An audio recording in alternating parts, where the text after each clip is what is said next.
урматтуу Дастан Далабаевич. Рахмат. 10 миллион бул ограничение жок да, биздин инвесторлор келсе 100 миллион, 1 миллиардка чейин Жок, ограничение чөктө жок. Бул эми биздин Минимальный мамлекетке порог. өтө пайдалуу да, муну колдош керек. Колдойм. Анан тиги Надира Азимовнанын суроосуна мен да тактоо иретинде айтып кетейин. Бизде Тышкы иштер министрлиги жооп береби же улуттук коопсуздук кызматы жооп береби?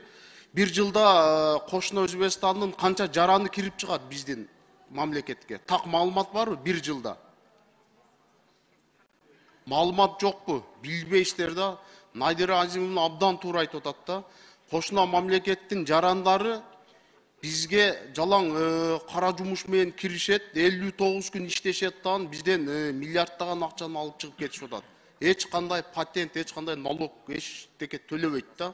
Ушуну сиздер биргеликте бир чогуу бир иш алып барсаңыздар, бул 100 миңдеген жаран кирет бизге. Булар бардыгы турист эмес да, бардыгы ошо кара жумуш менен Жети Дубанга келип иштешип кетип атат.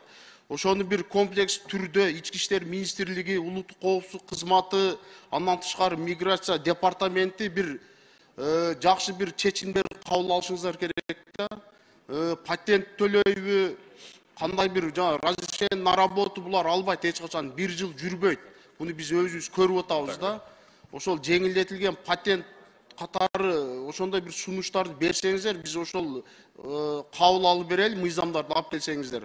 Кошуна мамлекеттин жарандары келип ошол 59 күндө булар жалаң туристтик жол менен келбейт да, булар основной ошол иштешип, биздин мамлекеттен жакшы айлыктарды алып кетишип атат да. Биздин акчалар бүт эле кошуна мамлекеттерге чыгып кетип атат да. Мен ушуну сунуш катары берет элем сиздергечи. Ошол өзүңүздөр иштеп, ушу бизге алып келсеңиздер, биз ошол сиздерге жардам берели. Рахмат.